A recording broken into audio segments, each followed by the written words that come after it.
hermanos que nos hacen recordar una vez más del nacimiento de nuestro Salvador.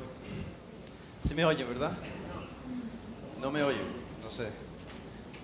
Bueno, nuestros hermanos están trabajando duro allá atrás para que se me oiga. Pero no debería haber problemas, está encendido el micrófono, ¿ok? ¿Sí?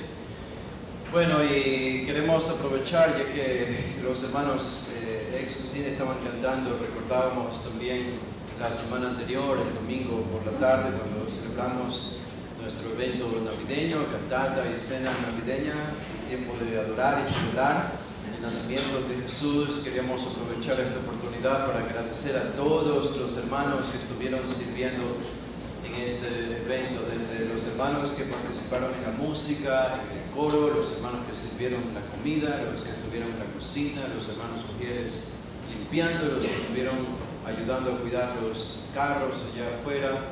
Todo esto antes, durante y después del evento trabajaron incansablemente, trabajaron tan duro que seguramente terminaron algo cansados y extenuados, y nuestro hermano Harmon también trabajando y lidiando con todos los hermanos que quizá habían pagado de más, de menos, y más invitados, menos invitados, y ya Harmon estaba a punto de renunciar a su trabajo secular y tratar de recuperar sus fuerzas. Pero gracias al hermano Harmon y a todos los que estuvieron allí tratando de lidiar con eso, a nuestro hermano Jesús, a todos. Fue un evento importante y obviamente sin ellos no sería posible realizar. Es la fuerza de la iglesia, ¿verdad? Son los dones que se ponen al servicio de la congregación, y aunque uno puede fácilmente olvidar esto, cada acto de servicio realizado desinteresadamente en la congregación tiene una recompensa eterna. Así que la casa de algunos va a ser ya más grande solo por lo que estuvieron haciendo ese día en el cielo. Bueno, damos gracias a Dios por eso, y no queremos dejar pasar la Navidad tan rápido, así que la Navidad quiere pasarnos por encima, pero nosotros todavía queremos aferrarnos un poco. Estamos todavía en las vísperas de la Navidad, a unos 3 días, 4 días de celebrar este evento, así que como iglesia es oportuno que nosotros nos enfoquemos todavía en el nacimiento de nuestro Salvador, en la Navidad. Y cuando pensamos en la Navidad es imposible no pensar en el nacimiento de un bebé, porque de eso se trata la Navidad. Hay mucho más que eso, pero es el nacimiento de un bebé. Cuando ustedes experimentan el nacimiento de sus propios hijos, hay obviamente toda una expectativa de espera de 9 meses y preparativos y todo tipo de planificaciones y propósitos y planes y organizaciones que se hacen para el nacimiento de este bebé.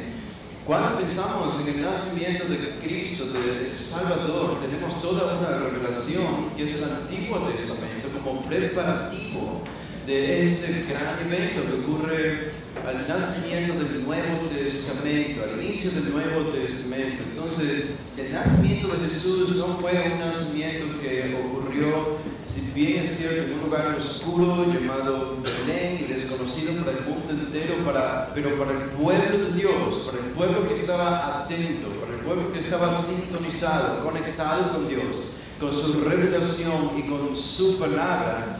¿Se imaginan el extremo opuesto?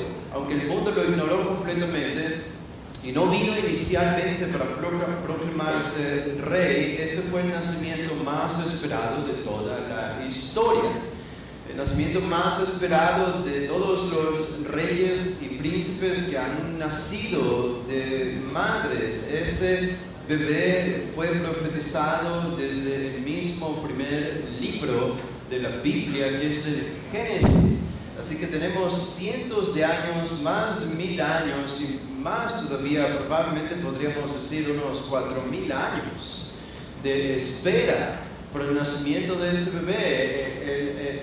El primer personaje en la Biblia que esperó el nacimiento de Jesús, ¿saben cuál fue? Aunque obviamente no le conocía con el nombre de Jesús, pero simplemente sabía que alguien iba a nacer, que era el Mesías, y fue Eva. Fue Eva, Adán y Eva. Ellos fueron los primeros en esperar el nacimiento del Mesías. Y de hecho Eva, cuando Cuando nacieron sus hijos, y nosotros conocemos la historia allí en el libro del Génesis, en el capítulo 4, cuando nacen sus hijos, Abel, Caín, Set, ella pensó probablemente que Abel era el hijo que Dios había prometido, que vencería el pecado. El papá de Noé pensó que Noé al nacer era este hijo prometido. Y de allí todos los personajes que conocían esta revelación vivieron con expectativa del nacimiento de este bebé. Qué impresionante saber que ocurrió en el tiempo, en el lugar menos esperado, pero ocurrió y se convirtió en el momento más celebrado en la historia. A mí me parece particularmente interesante que la Navidad, siendo una celebración cristiana, que celebramos el nacimiento de un personaje que es Jesús, siga siendo una de las celebraciones más populares en el mundo, a pesar de que el mundo es anticristiano. Y crecientemente y cada vez más anticristianos, es simplemente que este es uno de esos eventos que el mundo no puede dejar de ignorar, porque siempre está allí, ya sea que lo odien o lo amen o sean indiferentes a él. La Navidad está en todos lados y sí, reconocemos a veces con elementos que no necesariamente tienen algo de bíblico según el relato de los evangelios, pero hay un llamado a recordar que alguien nació de un escalante que no tiene comparación con ningún otro nacimiento. Ahora, lo que yo quisiera hacer con ustedes en esta mañana es un poco diferente. No quisiera centrarme en un pasaje y estudiarlo como es nuestra costumbre aquí en la iglesia, sino algo ligeramente diferente.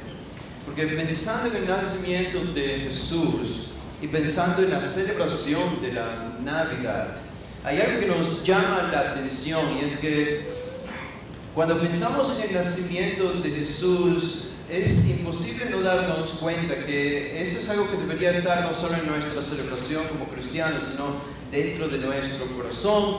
Bien han dicho muchos, celebramos Navidad y deberíamos cada día del año, porque es la encarnación de Dios. Es Dios haciéndose hombre. Esto es Navidad, es Dios en un pesebre. ¿Cómo entender esto? Dios en un pesebre. Es imposible de entenderlo con nuestra mente, pero es real.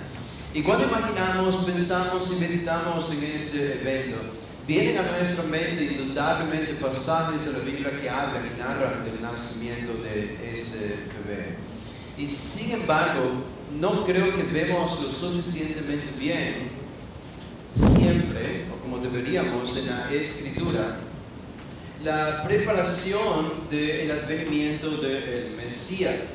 En otras palabras, creo que nuestro énfasis cuando hablamos del nacimiento de Jesús y vamos, por ejemplo, al Antiguo Testamento, conocemos los pasajes famosos acerca del nacimiento de Jesús. Conocemos a Miqueas 5, conocemos a Isaías 9 y otros pasajes que hablan de manera muy clara del nacimiento de un bebé.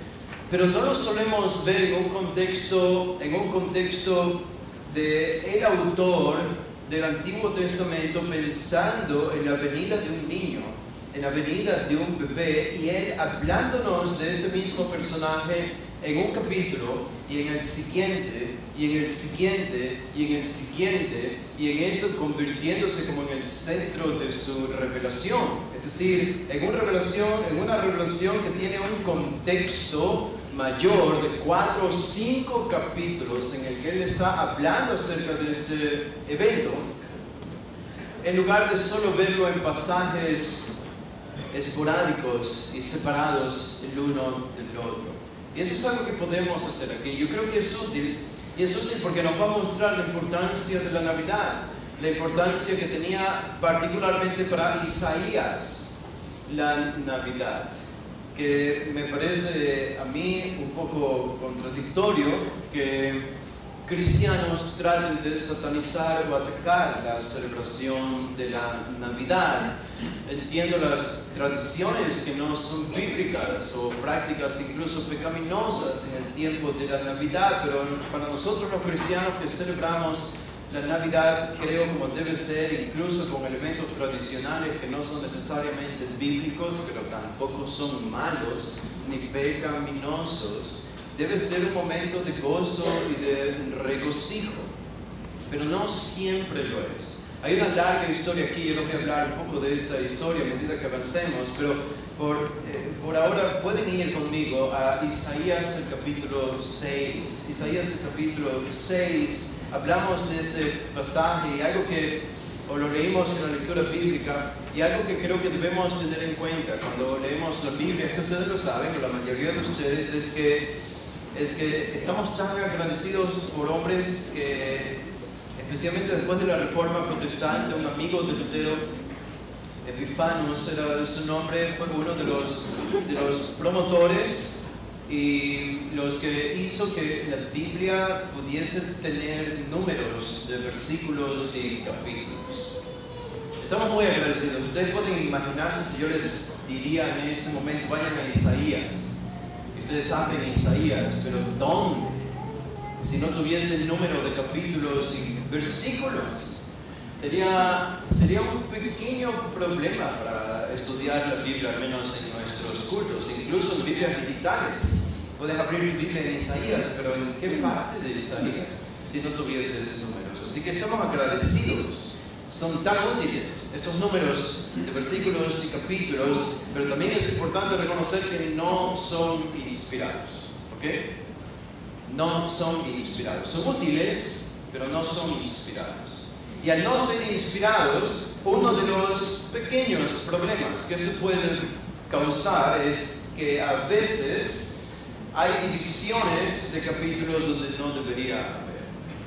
O a veces se nos hace pensar que porque pasamos de un capítulo a otro capítulo, esos números grandes en negrilla, significa que el autor está hablando de un tema completamente diferente cuando pasamos a un capítulo nuevo. Y eso no siempre es así. Y creo que es el caso en estos pasajes que vamos a leer del libro de Isaías. En Isaías capítulo 6, ustedes conocen de qué trata este capítulo 6, lo leímos en la lectura bíblica, era el tiempo del rey Usías, cuando él había muerto. Dice Isaías en el versículo 1, vi yo al Señor sentado sobre un trono alto y sublime, y sus faldas llenaban el templo. Este es el contexto cuando Dios llama a Isaías a la profesión profética, lo encomienda a profetizar al pueblo de Israel.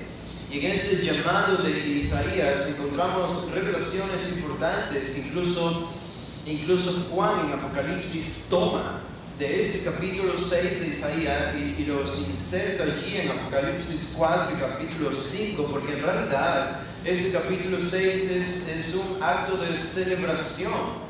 Es un acto de celebración a la gloria de Dios, a la santidad de Dios. Es un acto de adoración. Y eso es lo que encontramos en Apocalipsis, es adoración de Dios, el Dios glorioso. Ahora, esto es lo que está viendo Isaías aquí, a un Dios exaltado, es adoración, es prestarle celebración y honra. Y lo que ocurre aquí es que la visión que observa Isaías, o que se le presenta, es clara. Y lo que encontramos aquí es que cuando Dios se levanta y cuando Dios está en la plenitud de su gloria, toda criatura cae al suelo. Toda criatura, terrestre, celestial, angelical, ángeles buenos, ángeles malos, Satanás, animales o vegetación, montes y collados, lo que sea. Cuando Dios está en la plenitud de su gloria, todo cae hacia abajo. Y lo que vamos a ver aquí es en el versículo 1, al final del versículo 1, hay una palabra importante. Y lo que dice Reina Valera no es que digo, no está mal, no estamos corrigiendo la Biblia o a esta versión necesariamente, pero dice en el versículo 1, dice: en el año que murió el rey Usías, vi yo al Señor sentado sobre un trono alto y sublime. Y esa palabra Señor es la palabra Adonai. Adonai en hebreo es muy bien traducido como Señor. Es el Señor, es el autor de todo, es el dueño de todo, es el soberano de todo, el que controla todo. Esa es la indicación de esta palabra. Ahora, es muy interesante que en otras versiones del Antiguo Testamento, en este versículo 1, cuando ustedes siguen leyendo, lo que se dice de este Adonai, de este Señor, es lo siguiente: Él está sentado sobre un trono alto y sublime, es decir, esta es la postura de un rey, obviamente, que gobierna con soberanía. Pero esa última oración dice, y sus faldas llenaban el templo. En otras versiones, como por ejemplo la versión griega del Antiguo Testamento, que se llama Septuaginta, la palabra no es faldas, sino gloria. Gloria. Y lo que diría es, y su gloria llenaba el templo. Su gloria llenaba el templo. Y esto es significativo. Es importante. ¿Por qué es importante? Probablemente algunos de ustedes sepan esto, pero es importante porque el apóstol Juan en el Nuevo Testamento, él vio algo que obviamente inspirado por el Espíritu Santo, y esto es lo que habría comunicado el mismo contexto de Isaías, pero él vio algo que a muchos puede parecerles sorpresivo, pero en el capítulo 12, en el versículo 41, cuando Juan está hablando claramente acerca de Jesús, ese es el contexto. Él está hablando de Jesús en el contexto de la incredulidad de los judíos, que es el mismo contexto de Isaías 6 también, la incredulidad del pueblo de Israel. A un pueblo así Dios envió a Isaías a predicar, y hay judíos que son incrédulos también de Jesús. Y dice Juan 12, Juan comienza a citar a Isaías el capítulo 6, y él dice en el versículo 37, pero a pesar de que había hecho tantas señales delante de ellos, no tal vez Jesús, no creían en él. ¿Para qué? Dice, para que se cumpliese la palabra del profeta Isaías, que dijo, estoy en Juan 12:38, que dijo, Señor, ¿quién ha creído a nuestro anuncio? ¿Y a quién se ha revelado el brazo del Señor? Por esto no podían creer. Porque también dijo Isaías, cegó, todo eso está en Isaías 6, este versículo de aquí, cegó los ojos de ellos y endureció su corazón para que no vean con los ojos y entiendan con el corazón y se conviertan y yo los sane. Esto es Isaías 6, 10. Y observen lo que dice en el versículo 41. Juan añade esta explicación muy significativa. Él dice, Isaías dijo esto cuando vio, dice, su gloria y habló acerca de él. ¿Quién es ese él? ¿Quién es ese él? Isaías dijo esto, ¿cuándo dijo esto Isaías? Cuando vio su gloria. ¿La gloria de quién? Y habló acerca de él. ¿Y habló acerca de quién? ¿Habló acerca de quién? Y la respuesta está en el versículo 37. A pesar de que había hecho tantas señales delante de ellos, no creían en él. ¿En quién? En Jesús. En Jesús. Ahora, ¿entienden lo que está diciendo Isaías? ¿Entienden lo que está diciendo Juan? Juan está diciéndonos que lo que Isaías vio en Isaías 6 no es otra cosa que la gloria de Jesús, que la gloria de Cristo, que ese ser que contempló Isaías en un trono alto y sublime, a quien adoraban los serafines cantando santo, santo, santo, no era otro que el Cristo antes de su venida. El Cristo preencarnado. Eso es lo que dice literalmente el versículo 41. Isaías dijo esto cuando vio su gloria, es decir, la gloria de Jesús, y habló acerca de él, de Jesús. Y el contexto es el mismo, el contexto de la incredulidad. Es la gloria. Y notan, eso tiene sentido entonces, regresando a Isaías 6, si leemos el versículo 1, en lugar de la palabra faldas, que diga gloria, porque esto es lo que dice Juan. Y su gloria llenaba el templo. Ahora ustedes pueden imaginar por un momento la conexión de los primeros cristianos. Ellos habrían hecho esta conexión porque ¿saben cuál era la Biblia de los primeros cristianos? En el tiempo de los apóstoles y después de los apóstoles, la versión que ellos tenían, la Biblia de ellos, la Biblia que tenían era el Antiguo Testamento en griego. Y el Antiguo Testamento en griego aquí decía gloria. Y Juan usa la misma palabra gloria en Juan 12. Así que Juan identifica a Jesús como el Jehová del Antiguo Testamento. Y los cristianos que conocían el griego, leyendo Juan 12, no se habrían perdido de esta referencia. Ellos están entendiendo esto. Ahora, de esto se trata el capítulo 6, ¿verdad? Si nos quedamos en Isaías el capítulo 6, y al final del capítulo 6 se habla de la incredulidad del pueblo, pero aún así Dios iba a enviar a Isaías a profetizar.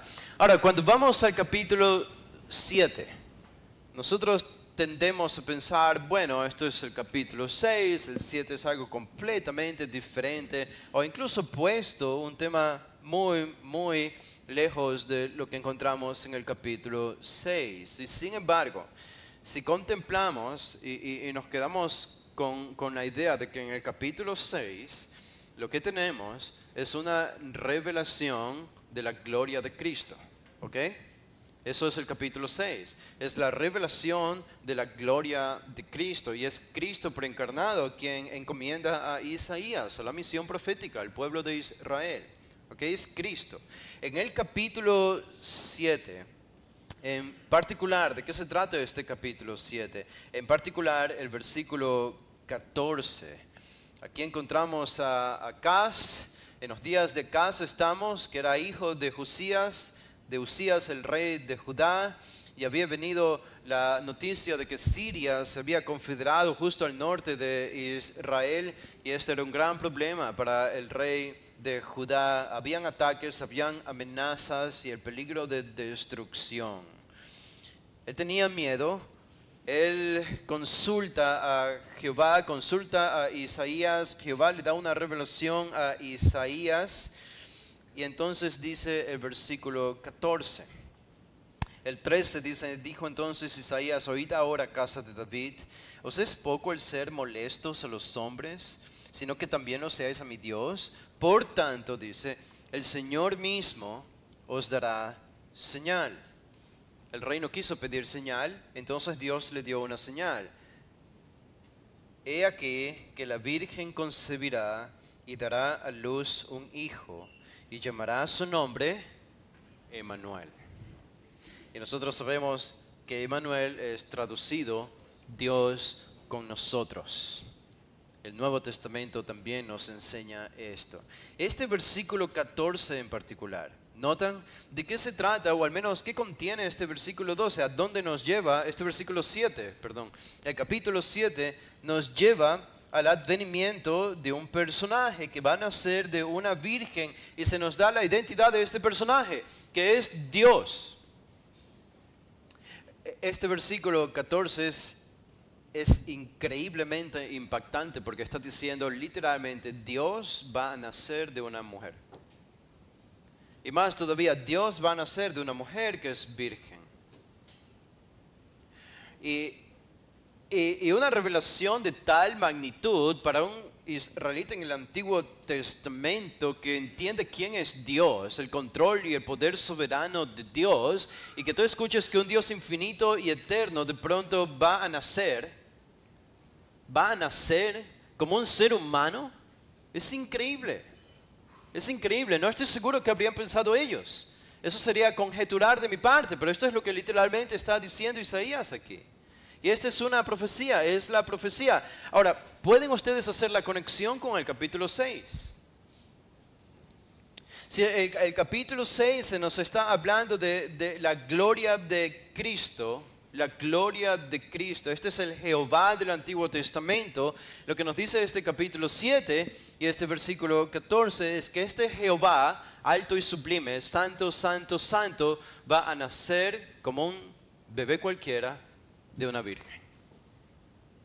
Y esto simplemente uno lo aprende leyendo de corrido el capítulo 6 y hasta ahora el capítulo 7 de Isaías.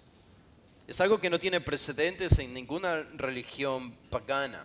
Pero así que capítulo 6 y capítulo 7 y luego tenemos el capítulo 8 de Isaías. El capítulo 8. Y muchos no ven esto, pero hay algo en el capítulo 8 interesante también. En el capítulo 8, aquí está Isaías recibiendo una revelación de Dios de nuevo, otra revelación, y él va a escribir, pero particularmente llegando al versículo 11. Al versículo 11, observen lo que dice.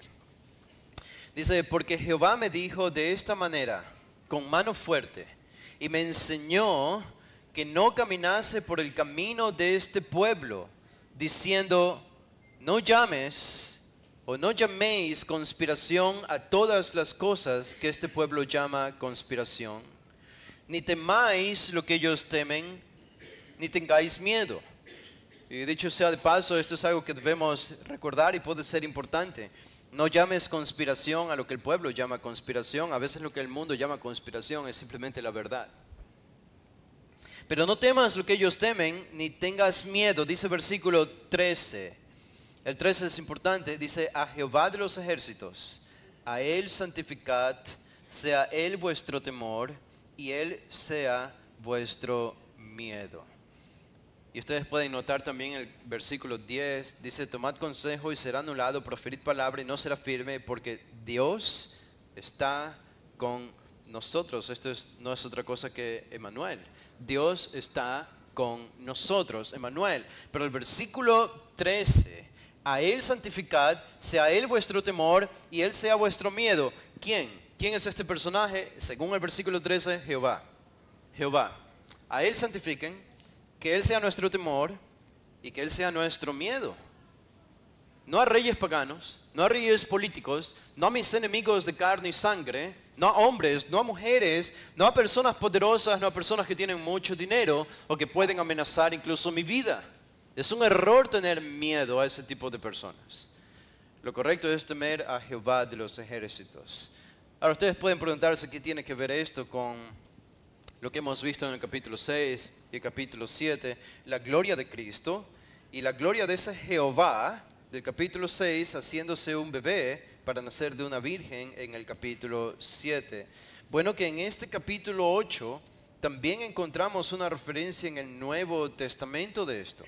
Por ejemplo, si ustedes van a la primera carta de Pedro en el capítulo 3, observen lo que dice Pedro en primera de Pedro, el capítulo 3, el versículo 14. Pedro está hablando obviamente en el contexto más lejano acerca de Cristo, ese es el tema, pero noten lo que dice en el versículo 13, primera de Pedro 3, 13, ¿y quién es aquel que os podrá hacer daño si vosotros seguís el bien? Ahora noten el contexto, era la persecución.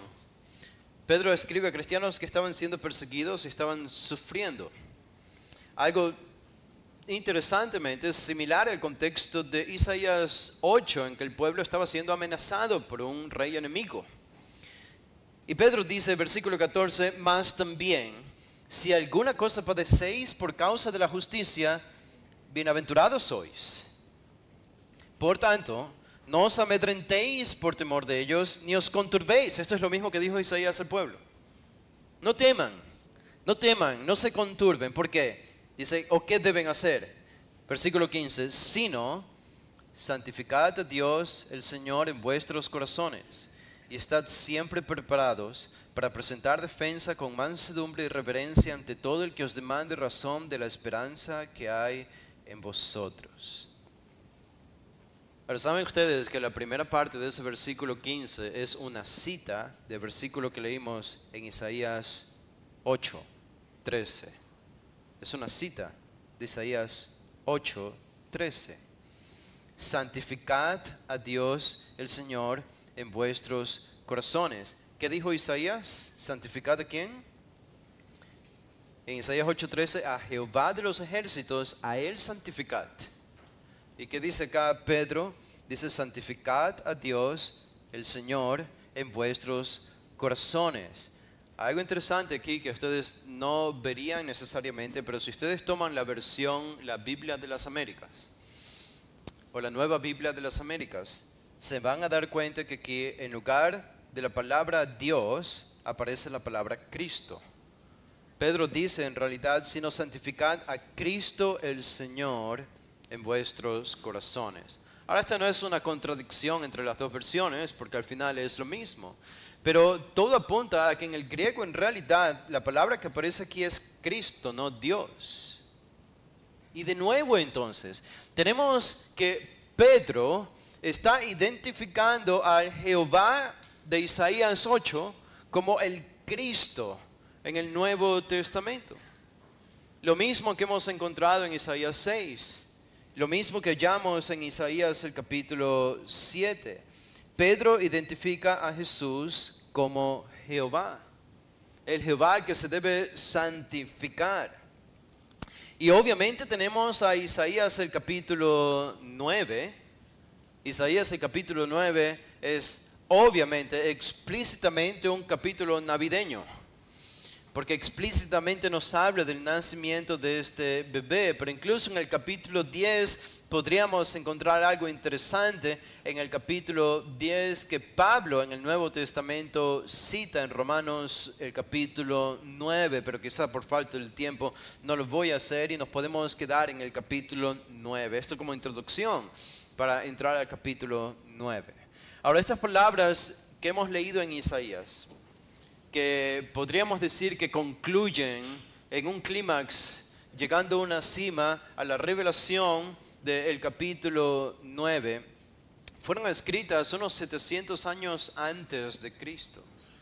700 años antes de Cristo, 7 siglos antes. Y vemos cómo el profeta centra su atención, entre otras cosas, en el tema del nacimiento de Jehová. Esto es el nacimiento de Jehová. Para nosotros, obviamente, el nacimiento del Mesías. Y yo les digo, ¿no les parece interesante que 700 años antes ya se estaba hablando de su nacimiento y que después el Nuevo Testamento narra el cumplimiento de esa promesa? Y que nosotros como cristianos hoy, 2000 años después, ignoremos la importancia de este evento. No tiene para mí ningún sentido. Seguramente ustedes han escuchado lo que yo he escuchado acerca de la Navidad en redes sociales, en conversaciones y en posturas de otras personas a las que todas respetamos, obviamente, al diferir con nosotros. Pero ustedes saben que es muy popular, casi ya dado por hecho. Esta semana escuché a 3 líderes evangélicos prominentes de Latinoamérica, todos de sana doctrina y muy centrados, todos reformados, repetir una mentira. Y repetían esta mentira como si fuese una verdad. Ahora ellos están convencidos de que es una verdad probablemente, pero es una mentira. ¿Cuál era? Y es lo que todos escuchamos en estas fechas, de que la celebración navideña cristiana que nosotros celebramos hoy no es otra cosa que una acomodación histórica de lo que originalmente fue una fiesta pagana. ¿Han escuchado esa explicación? Muy probablemente. Que todo esto inició con la adoración del sol Invictus, un dios pagano en el tiempo del Imperio Romano, y se celebraba el 24, el 25 de diciembre, y era el día más largo, era la noche más larga, y este cambio de estaciones también era o implicaba un cambio en la agricultura, en la cosecha, y los dioses paganos eran adorados entonces por sus seguidores, y que los cristianos vieron eso, y que Constantino vio eso en el siglo IV y dijo, bueno, sería bueno cristianizar esta fiesta pagana, sería una buena idea. Cristianizar la fiesta pagana al Sol Invictus. Entonces vamos a celebrar o a inventar nuestra celebración pensando que Jesús nació un 25 de diciembre. Y vamos a ponerle eso como una fecha, porque esa es la fecha en la que se celebra la fiesta pagana, para que la gente del imperio ya no vaya a la fiesta pagana, sino que ahora venga a celebrar en el cristianismo lo que llamamos ahora Navidad. Y lo vamos a hacer el mismo día para reemplazar la fiesta pagana. Yo sé que ustedes han escuchado una explicación como esta o han leído una explicación como esta. Y otras de las cosas que se dicen acerca de esta celebración, el 25 de diciembre, es que es imposible que haya sucedido el nacimiento de Jesús el 25 de diciembre porque hacía frío y los pastores no podían estar afuera en Belén en esa época de diciembre, allí en Belén, en el sur de Israel, donde hacía frío con las ovejas. Simplemente no era el tiempo en que ellos estaban apacentando ovejas. Así que no habría sucedido en diciembre, obviamente. Tuvo que haber sucedido en algún otro mes del año, pero no un 25 de diciembre. Y dicen esto es un fundamento o un soporte para afirmar la idea de que el inicio, el origen de la fiesta de Navidad no fue el 25 de diciembre y no fue una celebración cristiana, sino una celebración pagana que se la ha cristianizado con el tiempo. Ahora, todos repiten esto, incluso los maestros que son de sana doctrina, como si fuera verdad, pero no es otra cosa que una mentira. Es mentira, es simplemente que no es real. No hay ningún fundamento, no hay ningún fundamento histórico, no hay ninguna evidencia histórica, pero ninguna, para decir que el evento que celebramos como Navidad tuvo orígenes paganos y que con el tiempo se cristianizó para proveer una alternativa mejor. Simplemente no hay ninguna evidencia. En las palabras de Constantino, en documentos antiguos, en documentos de padres de la iglesia, no hay nada. No hay nada. Ahora, yo estuve haciendo una pequeña investigación y encontré que la primera persona en decir algo similar, fue un obispo de Siria en el siglo XII, en el año 1100. Él era ortodoxo, no era del oeste, sino que era ortodoxo. Ustedes saben que el cristianismo se dividió en dos partes en el mundo antiguo. Y él siendo ortodoxo, los ortodoxos siendo cristianos celebraban y siguen celebrando la Navidad el 6 de enero.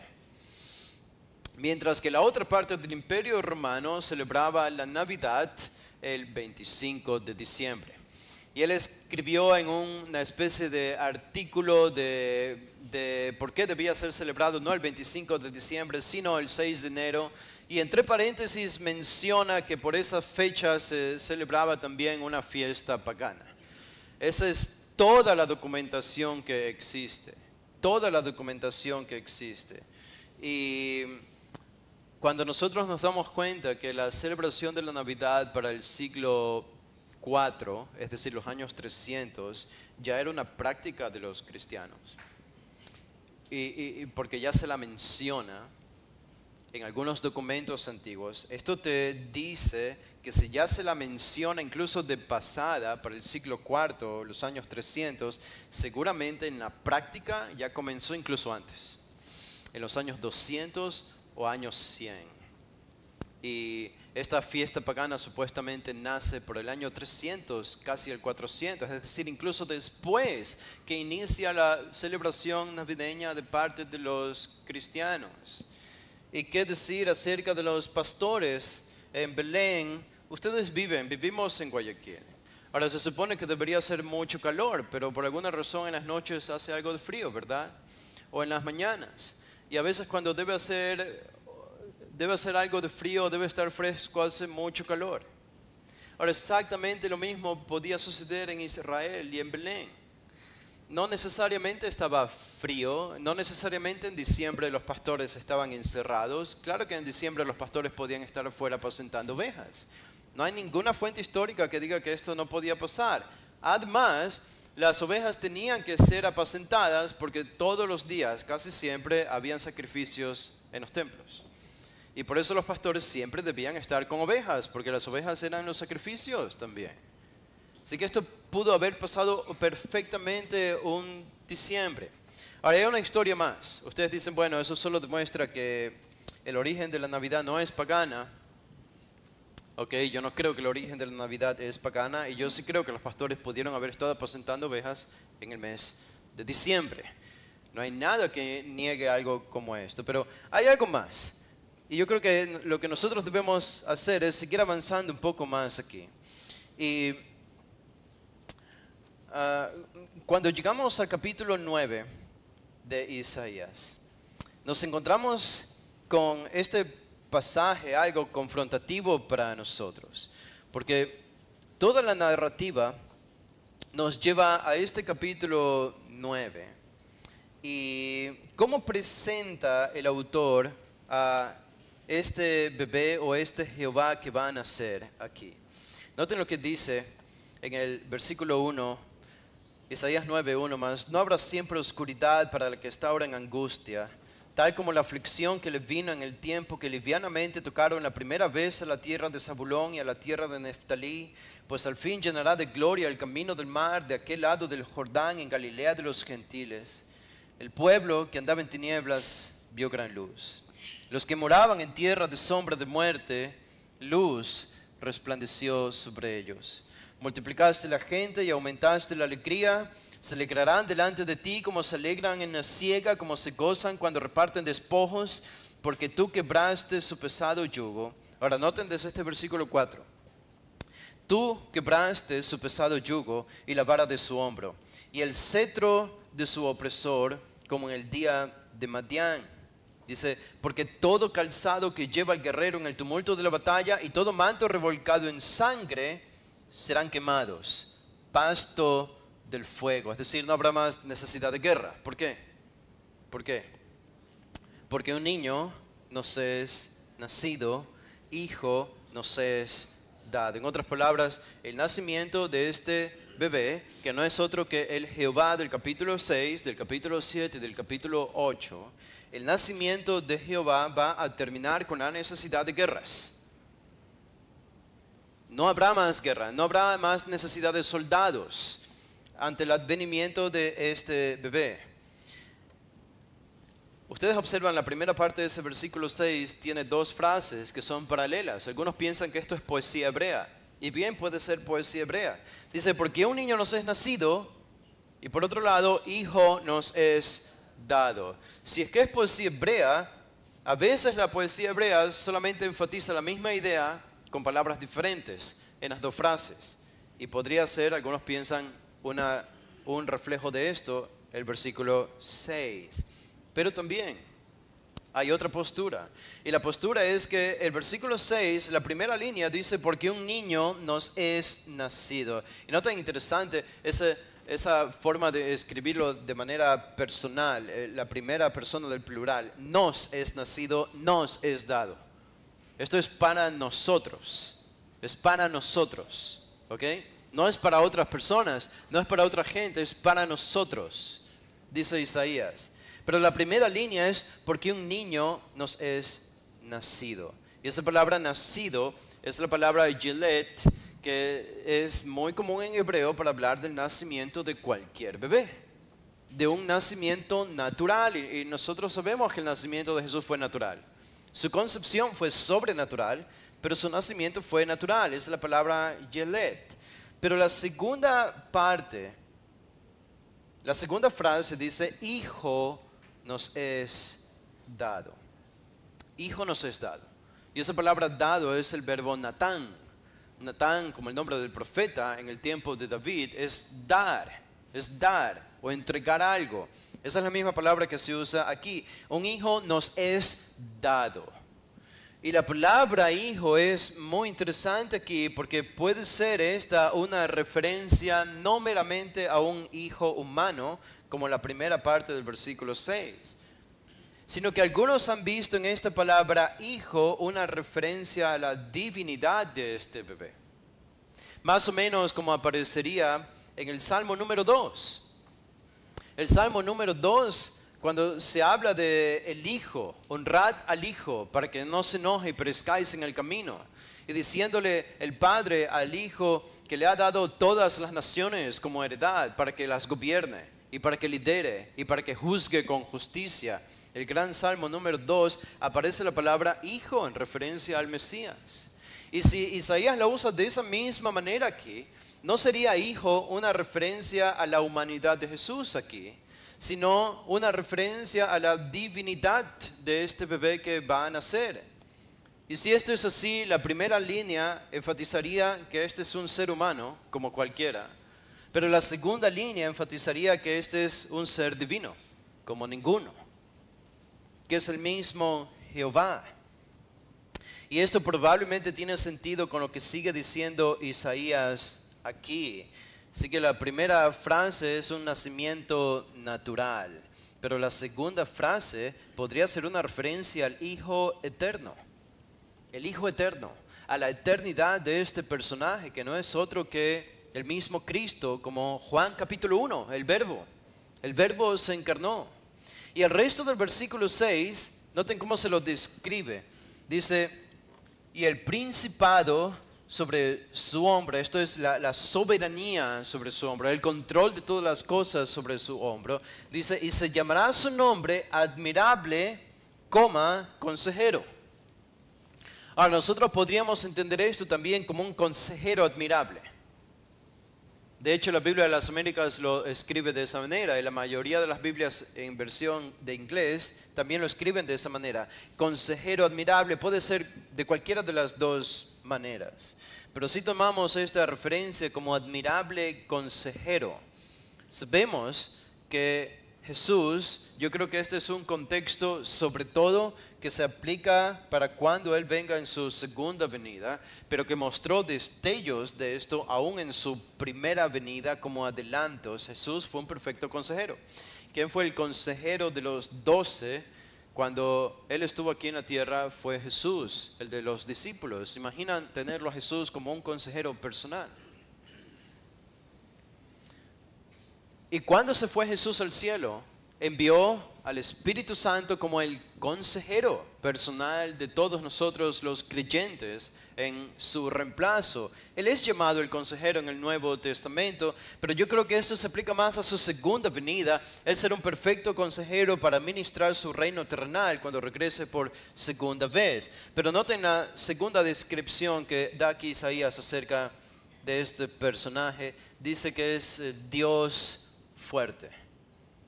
Dios fuerte. Ahora, ¿dónde encontramos Dios fuerte? ¿Quién es llamado Dios fuerte aquí en la Biblia? Digo, Dios fuerte es Dios, ¿verdad? Cuando ustedes van al capítulo 10, observen el versículo 20 y 21. El capítulo 10, 20 dice de Isaías, 10, 20, acontecerá en aquel tiempo que los que hayan quedado de Israel y los que hayan quedado de la casa de Jacob nunca más se apoyarán en el que los hirió, sino que se apoyarán con verdad en Jehová, el Santo de Israel. El remanente volverá, el remanente de Jacob volverá, ¿a quién? Al Dios fuerte. ¿Quién es este Dios fuerte? Es el Jehová que aparece en el versículo 20. El Santo de Israel, Jehová. Ese es el Dios fuerte del versículo 21. Así que esta descripción ya se aplica a Jehová. El mismo Isaías lo hace en el siguiente capítulo. Por tanto, cuando aquí dice Dios fuerte, es una referencia a Jehová. Y nosotros sabemos ya que Jehová no es otra cosa o no es otra referencia que el Cristo preencarnado, como Juan nos dice en el capítulo 12. Cristo es el Dios fuerte. Así es llamado este niño. Un niño siendo llamado Dios fuerte. ¿Qué tan contradictorio puede parecer eso? Y por último, la otra descripción o dos descripciones más, Isaías lo llama, Él será Padre eterno. Ahora, aquí sí tenemos un problema aparentemente, ustedes dicen, ¿no? Porque Padre es el Padre, no es el Hijo. Y si esta es una referencia a Cristo, ¿cómo Isaías puede llamarlo Padre? Nunca debemos mezclar a las personas de la Trinidad. El Padre no es el Hijo y el Hijo no es el Espíritu Santo. El Padre no murió en la cruz. El Padre envió al Hijo para que el Hijo muera en la cruz. Así que no debemos mezclar a las tres personas de la Trinidad. Y sin embargo aquí Isaías nos dice que está hablando de este bebé que va a nacer, pero el nombre de este bebé o la descripción de este bebé es el Padre eterno. ¿Es entonces la primera persona de la Trinidad la que nació? del vientre de María? Nosotros diríamos, no, fue la segunda persona de la Trinidad la que nació del vientre de María, no la primera. Y entonces, ¿por qué Isaías le llama Padre aquí? Y Padre eterno. Jesús no es el Padre. ¿Cómo explicamos esto? ¿Cómo se lo puede entender? Esto podría ser entendido también como Padre de la eternidad. Padre de la eternidad. Y lo que significa esto no es otra cosa que lo que Pablo nos dice en el Nuevo Testamento acerca de Cristo en Colosenses el capítulo 1. Ustedes saben esto, ¿se acuerdan lo que dice? En Colosenses 1, el versículo 16, cuando leemos esta referencia de Cristo, entendemos que en el Antiguo Testamento la palabra Padre, en el hebreo, la palabra Padre, Av, se la usa como alguien que crea y sustenta la creación. Ese es un Padre. Aplicado a la divinidad, alguien que crea y sustenta la naturaleza y la creación. Ese es un Padre. Y noten lo que dice Pablo en Colosenses 1:16, hablando de Cristo, porque en Él fueron creadas todas las cosas. Las que hay en los cielos y las que hay en la tierra, visibles e invisibles, en tronos, en dominios, en principados, en potestades. Todo fue creado por medio de Él y para Él, y Él es antes de todas las cosas, y todas las cosas en Él subsisten. Yo creo que esto es lo que está diciendo Isaías. Cuando Isaías dice que este bebé es Padre eterno, no está identificando a la segunda persona de la Trinidad como el Padre. Está simplemente diciendo que la segunda persona de la Trinidad es un ser eterno que ha creado todas las cosas. Es como dice Pablo aquí, es quien sustenta todas las cosas con su poder. Todo se sostiene, toda la energía del universo se sostiene con su mano diestra. Es literalmente lo que está diciendo Pablo allí. Y es literalmente quién es este personaje. Es Cristo. Encaja perfectamente. Y por último, regresando a Isaías 9, la última descripción que hace Isaías es príncipe de paz. Príncipe de paz. Ahora, esta descripción no necesita mucha explicación, ustedes pueden entenderla, es lo que dice y dice lo que es. Un príncipe de paz. Pero el concepto de paz para los judíos, para los israelitas, es mucho más profundo que el nuestro. Para nosotros paz es simplemente ausencia de guerra, es no tener guerra. Para ellos paz era eso, sí, pero era también la totalidad de una relación con otra persona. Era gozar una intimidad y una relación con otra persona en perfecta paz. Es paz, la paz que este personaje va a traer no será solo una paz para terminar las guerras, sino también una paz que involucra el alma o que une con un lazo inseparable el alma de las personas con su Creador, quien es Dios. Justificados pues por la fe tenemos paz para con Dios por medio de nuestro Señor Jesucristo. Pablo dice literalmente esto, pero notan que el énfasis de Isaías aquí es, él nos pone en este énfasis, el versículo 7. El versículo 7 obviamente tiene un impacto espiritual en nuestra unión con Dios. Pero el versículo 7 dice, lo dilatado de su imperio y la paz no tendrán límite. Sobre el trono de David y sobre su reino, disponiéndolo y confirmándolo en juicio y en justicia desde ahora y para siempre, el celo de Jehová de los ejércitos hará esto. Ahora, una cosa es decir que Jehová hará esto, que Jehová hará que Él mismo en Cristo gobierne este planeta para siempre, sentándose en el trono de David, que es el templo, que es el palacio en Jerusalén. Esto va a suceder. Y ese es un imperio que no tendrá límites y él procurará la paz de todas las naciones durante este reino que Él vendrá a traer. Y una cosa es decir que Jehová hará estas cosas, otra cosa es decir el amor de Jehová hará estas cosas.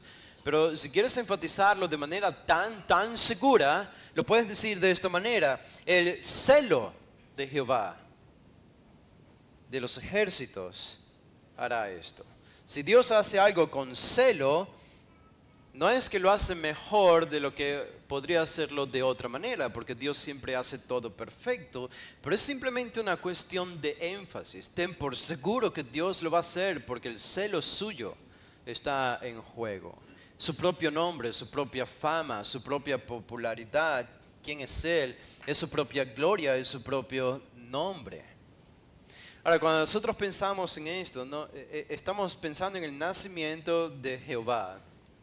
Esto es la Navidad. Es el nacimiento de Jehová, el Jehová del Antiguo Testamento, que nace como un bebé para gobernar sobre este planeta para siempre. Para siempre.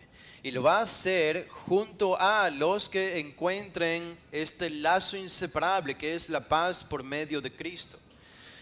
Cuando nosotros pensamos en la Navidad, tenemos que pensar en la encarnación, pero la encarnación es más que solamente la venida de Cristo para nacer de la Virgen María. La encarnación también es Jesús viviendo sus años como niño, como joven y como adulto.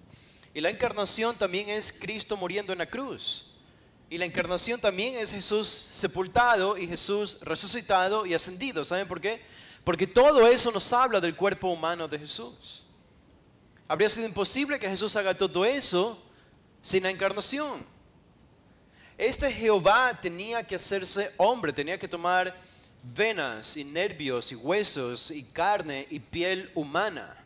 Tenía que ser un hombre en verdad igual a nosotros en todo, aunque sin pecado, para que pudiese proveer salvación para nosotros. A mí a veces me pone un poco triste cuando se dicen cosas de la Navidad que no son ciertas. Y sobre todo cuando no se consideran algunas explicaciones muy interesantes para celebrar la Navidad el 25 de diciembre. El 25 de diciembre. Saben, hay un autor, y con esto termino, Roger Beckwith, hace algún número de años, él escribió un libro.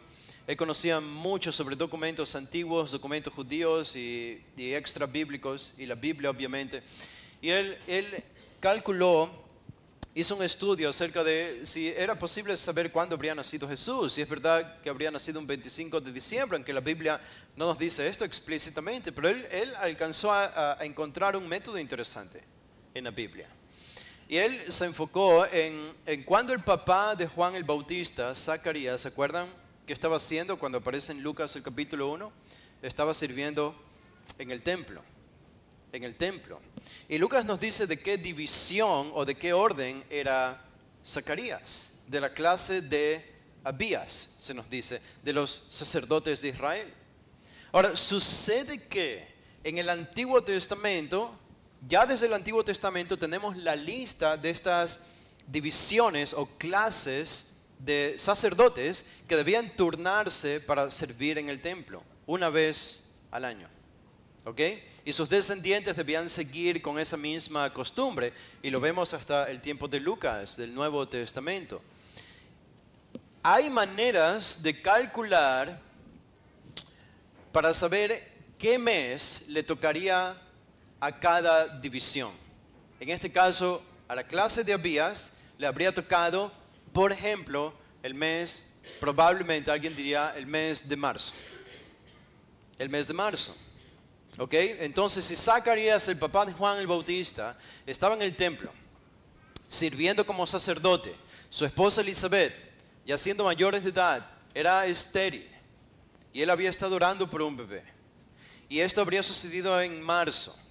Y en ese marzo, entonces, cuando él estaba en el templo, se le aparece el ángel, y le dice que su esposa Elizabeth iba a tener un bebé, y que ese bebé iba a ser el precursor del mismo Mesías.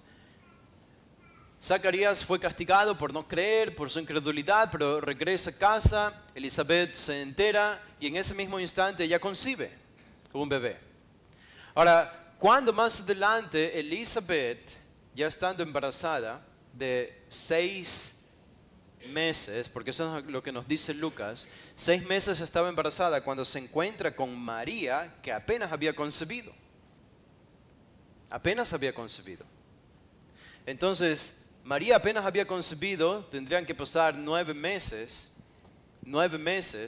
para que ella dé a luz a Jesús. Eso sería que de marzo, 9 meses, nos daría diciembre. Diciembre, entre los finales de diciembre o comienzos del mes de enero. Así que cuando yo escucho repetir la mentira de que es imposible que haya sido en diciembre, la Navidad, imposible, imposible, porque los pastores no podían estar afuera, porque la Biblia no dice absolutamente nada acerca de eso, uno dice, pero yo creo que eso es una mentira. Y yo creo que podemos elaborar el argumento para, con seguridad en nuestros corazones, celebrar el nacimiento de nuestro Salvador, que es muy probable que haya nacido entre estas 2 semanas o 3 semanas, entre los finales de diciembre y comienzos del mes de enero. Hay probabilidades para eso. Y este debe ser nuestro mensaje. ¿No creen que esto tiene una carga mucho mayor todavía para nuestra celebración navideña? Porque un niño en un pesebre simplemente no molesta a la mayoría de las personas, pero un rey que gobierna con justicia sí. Y eso es lo que vino a hacer Jesús. Nosotros es cierto que nos enfocamos en la cruz, pero sin el pesebre no podía haber cruz. Sin el pesebre no podía haber perdón de pecados. Sin el pesebre no hay salvación, no hay justificación, no hay paz para todos los que sufren la agonía de su propio pecado, las consecuencias de su propia maldad. Sin pesebre hay cero, no hay nada, solo hay la ira de Dios y un infierno eterno. Es la encarnación de Cristo la que hace todo esto posible. Por eso es importante celebrar Navidad.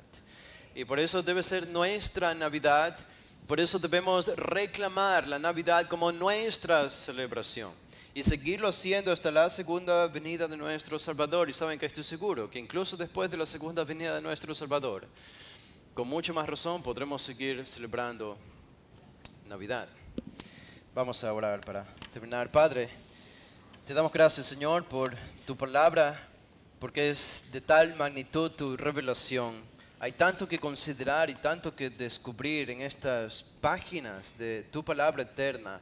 Lo que contienen, la magnitud de la doctrina, de la práctica, de los llamados, de las promesas, los privilegios, bendiciones, castigos, adelantos, destellos de gloria de lo que sucederá en algún momento en el futuro, de nuestra responsabilidad en el presente, en reconocer lo que tú has hecho en el pasado y esperando con expectativa para nuestro futuro.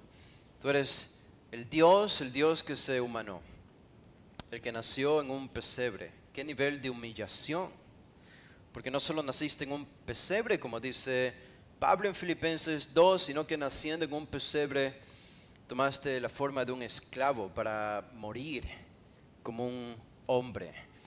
Bajaste al corazón de la tierra para morir por nosotros y sufrir la ira eterna que nosotros merecíamos por nuestro pecado. La Navidad nos recuerda nuestro pecado, la Navidad nos recuerda nuestra condenación, la Navidad nos recuerda nuestro perdón, nos recuerda de nuestra justificación. La Navidad es causa de nuestro gozo y de nuestra paz y de nuestra esperanza. Pero sobre todas estas cosas, la Navidad es la celebración de que hubo un momento en la historia en que Jehová nació en un pesebre para lograr todas estas realidades que nosotros ahora gozamos. Y te damos gracias por esto, Padre, porque es el amor tuyo por nosotros y por tu Hijo quien hizo todo esto posible. En el nombre de Jesús. Amén.